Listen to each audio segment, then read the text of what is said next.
Hi, I'm Nicole Gagner. I'm actually coming to you from my backyard today instead of the studio. I want to show you some ways that you can paint outside now that it's getting nicer out. You can use any drawing or painting materials that you have on hand. I'm going to be using some watercolor sketching materials, but if all you have is pencil or a ballpoint pen, that's great too, to take outside and really do some observational drawing, so drawing what you see. So I'm going to show you my materials that I use. I'll show you how I do thumbnail sketches before I start, and then I will show you how I paint and draw with those materials. So we'll get started in just a second. Some things to keep in mind when you're outside painting and drawing from real life. You can do these techniques anywhere. They're really great, especially if you're at state or national parks where you're not supposed to pick anything. You're supposed to leave everything there for other people to enjoy too, so you can enjoy it, draw something for a memory to take back with you. And the more that you spend time sitting and really deeply observing things, the more you really start noticing things more. So it can be a really fun activity to try. So I hope you'll try it, and we'll get started in just a second. All right, so I've got some of the things here that I normally carry with me when I go sketching. You can see it's not a lot of supplies. I have a small sketchbook. You could even go back and fold the sketchbook that I showed you in a previous video. Those are great for carrying around when you're out sketching in the world. I've got a small watercolor kit here. It folds up so that you have extra room for mixing here. This is where I mix. And these are just dried watercolor pigments here. So those are all ready to go. It's even got a little sponge here that I can clean my brush on, or you can keep that sponge wet and then you don't have to carry water with you. What I like to use for that instead, because I use the sponge for cleaning my brush. So I have something here called an aqua brush. The handle is filled with water, and then to release some of the water, I just need to squeeze it, and then it squirts a little bit of water onto the bristles. And then the more you rub on there, the more of the paint you pick up. So just like normal watercolors. So I love aqua brushes. You can get them in all different sizes. They're really handy. If you get a good one, they don't leak. So you don't have to worry about carrying water with you, and that's really nice. Another material I use a ton when I'm doing watercolor sketches are just regular old Sharpies. You can use fancier waterproof art markers, but I do so much sketching, I just really like having a handful of Sharpies around, and that's really nice. And then I always have something to sketch with beforehand. If you're using a ballpoint pen, remember, don't use something like a water-based pigment on top of it, because ballpoint pen will run. But this is great for if you're doing just a little thumbnail sketch. I'll use this for that. You can also do full finished drawings with ballpoint pens. I can show you some techniques for that too, where you use some cross-hatching or stippling to build up some like darkness and shadows and things like that. So ballpoint pens can be really fun to draw with. And then just a classic, this is the Dixon Ticonderoga pencil, but any pencil works fine. The more pencils you try out, the more you'll find that some leads are softer, some are lighter. The drawing pencils are labeled like that. The H means that it's going to be a little bit harder. The B means it's going to be a little bit softer. And so depending on what you want with your pencils, you can get a higher number of hardness or a higher number of softness and kind of play around with those. But really a lot of that is just trying them out, seeing what you like, and just experimenting a little bit. So I have a couple little flowers blooming behind me. I'm going to start drawing those in just a second. But the first thing I'm going to do is figure out my composition. So do I want a tall, skinny drawing? So that would be called portrait style when it goes up and down. When you have a vertical composition, or do I want it to go side to side? That's landscape style when it's long, the horizontal way. There's no right or wrong for that. Just because I'm outside doesn't mean I have to draw it landscape style. It's kind of just what you want, or maybe what you're drawing from. If you have a long, skinny tree, you don't necessarily want to put that in a sideways composition, or if you have a tree that's hanging over sideways like this, you don't necessarily want to try and squeeze that in a tall, skinny composition. But those are things that you can figure out when you're thumbnail sketching. So if you want to try something like this, I recommend having a little bit of scratchbook paper, or just doing it on another page in your sketchbook and trying it out. So before I start sketching, one thing that you can do to figure out your composition is actually use your hands as a viewfinder. So If this doesn't work for you, you can also make 2 L-shaped pieces of paper and use them to figure out, do you want your picture to be tall and skinny, long and wide, things like that. So I'm looking at that little bush over there, and I'm going to use my fingers. So if I look at it in a square, how is that different from a long skinny rectangle or a tall rectangle? It looks like it's going to do best in a tall rectangle. So that's probably how I'll start my thumbnail sketches out, tall skinny rectangles, and see if I like those. But I can always play around with it a little bit more. So I will start sketching here. And really, when I start thumbnail sketching, I'm just thinking about what really drew me to this particular subject that I'm sketching. I'm not necessarily getting too caught up in all the little details. I'm kind of just looking at the big shapes. In art, we sometimes call that the gesture. So what are the big movements that it's taking? Can I capture that really quickly in just a couple quick sketches here? And then I might start thinking, well, where are the darkest spots of this going to be? So maybe I'll kind of make notes to myself that it would be dark at the bottom. There might be a dark tree coming behind this here. And then where would some bright spots be? So maybe draw little circles of lightness. You can see I'm not necessarily right now drawing realistic flowers or anything. I know I'm going to come back and try and draw those little flower buds in later. But for right now, it's just lots of little points of light. Maybe I want to show that there's lots of little leaves back here and do quick sketchy indications of that. But I'm not necessarily getting too caught up in something really realistic. I just want to be able to step back and say, is this going to make a good composition later? And if I like that, I can maybe do a bigger sketch of it just to make sure, or I can even start a watercolor painting of that right now. Maybe I'll do one slightly bigger one just to make sure. And this one could be a little bit more detailed if you want, but I still want to start kind of with a quick gesture. I don't want to get caught up in those little details too quick, because if I spend all my time on those little details, I might end up finding out that my overall drawing wasn't quite working because I spent too much time on the little details before figuring out if the big overall view is working. So really, I'm kind of moving all around my square and figuring out what's going on in each little part of the square before I'm getting too caught up with all the little details. And this is when I could start going back and adding, okay, I know this trunk here is going to be really dark, so maybe I'll color that in quickly. And I know there's another dark one back here. But you don't need every single shade here. We've only got, a pen, and that can only make so many marks that are so dark. You can indicate that something's going to be dark by doing cross-hatching one way or the other, and the further apart your cross-hatches are, the lighter they are, the closer together they are, the darker they are. Or you can do stippling is lots of little dots. The further apart they are, the lighter they are, the closer together, the darker they are. So those are ways with a pen that you can show that something is light or dark, or you could just kind of go back and forth and color things in a little bit darker, then that one's kind of on or off. But all of those kind of work to use a ballpoint pen to show different values in your sketch here, or even in your finished drawing. You can make a beautiful drawing with a ballpoint pen. And then maybe I'll come back and show some of my little buds in here so I can see the little lightness that's going to be going through here. Maybe a few more leaves back here. And again, this isn't super detailed. And honestly, thumbnails don't necessarily have to make sense to anyone else. You're kind of making notes to yourself. Okay, I'm going to have a dark line here. I'm going to have lots of darkness that's going to go on over here. Maybe lots of little leaves. You're kind of planning out where are your interest points. Do you want to move things around? Because right now, maybe I don't want this right in the middle. Maybe I want it a little bit off to the side. So I could show, okay, maybe I'll edit this and I won't have any of this here.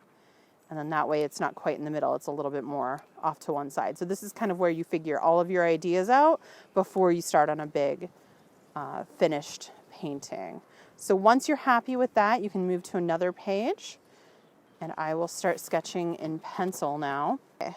So when I start sketching, I like to still use that frame just like I did for my thumbnail. So I'll put a little frame around here that just kind of keeps things contained for me. It kind of figures out where everything's going to sit. And then I start my paintings again with a quick gesture drawing. Again, this isn't super detailed at first. I can come back and add all those little details later, but I want to get all of those little movements that kind of make the whole thing a little bit more interesting in there before I start adding every single flower, every single detail. I want to get some of those big parts figured out first. So what are the big things that I really need to make sure that I capture here? And this is your painting, so if you want to edit out some of the things in the back, you can do that. If you want to make some changes, you can. Really, I'm looking to see what kind of drew me to this piece, what's inspiring to me, so what do I want to capture about it. So this pencil drawing right now, I can start going back and adding some details. All of my finished details aren't going to be in pencil necessarily. When you start painting over them like I'm going to do, the pencil marks kind of start to disappear a little bit. They don't completely go away, but I won't anticipate all of my little pencil marks staying till the end. If this is going to stay finished as a pencil sketch, then I could come and erase some of these little pencil marks away that I don't want later. It just kind of depends on how you want it to look when it's finished. What do you want still showing? Do you care if there are little sketchy pencil marks in there that you ended up changing things around? I kind of like when it shows the process behind it, but you know, everyone has a little bit of a different style. So try stuff out, try showing a couple different things. That can be pretty fun.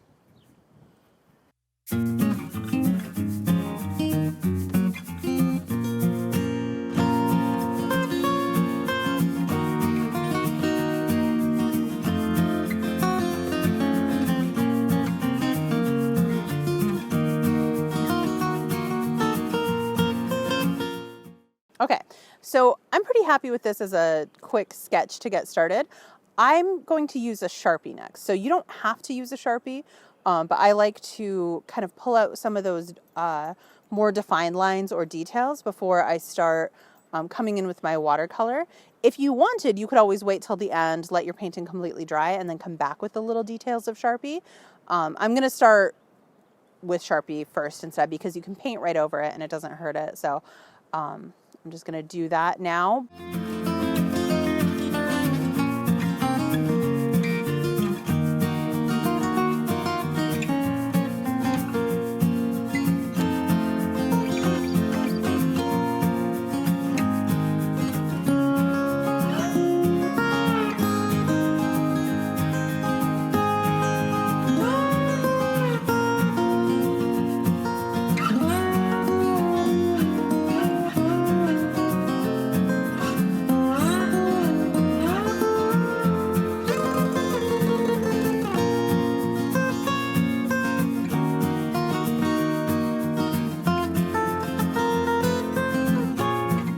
Now that I've got a quick sketch drawn out here and I've added some details, I could take a moment to erase some of those pencil lines if I wanted to get rid of them. Like I said, I think it kind of shows the process and I don't mind them, but it's just a personal preference. So now I've got my watercolor kit here, my aqua pen. It might be good to have a paper towel in hand in case you need to dab up anything wet. Or if you want to wipe your brush off or anything like that on it. If you don't feel comfortable standing and holding it like I'm doing right now, you could always find a comfortable spot to sit. That might be something good to plan at the beginning. Do you want to stand and draw the whole time or do you want to sit? Up to you. You could always take your drawing and finish your painting later if you want, but I really like the experience of beginning to end just staring at my inspiration the whole time, because like I said, the more you're looking at that same inspiration, the more things you notice about it, and it might change over time. So I'm just going to get started painting now, and I will talk a little bit more about my painting at the end.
All right, so that's my finished piece for now.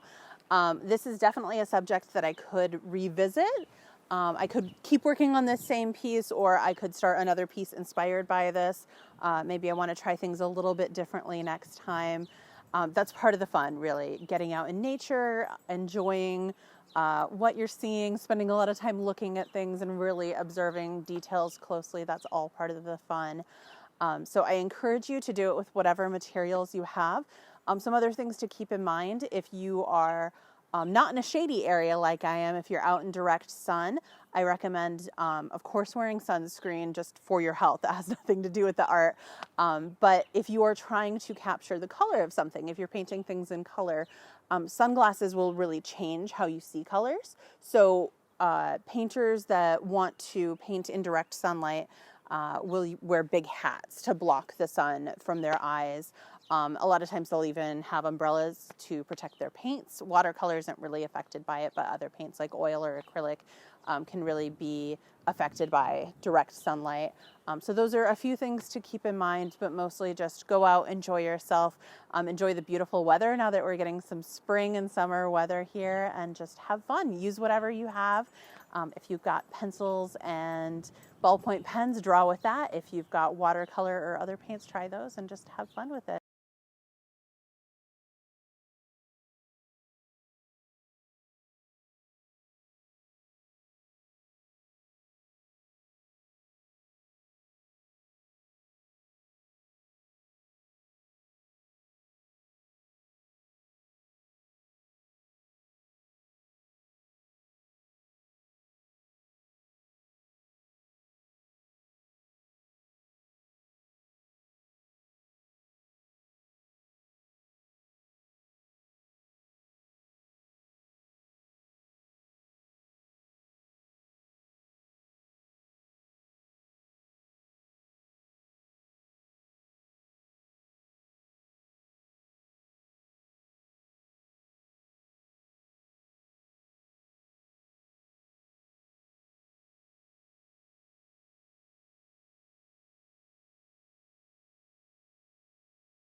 Whenever you're ready. Okay.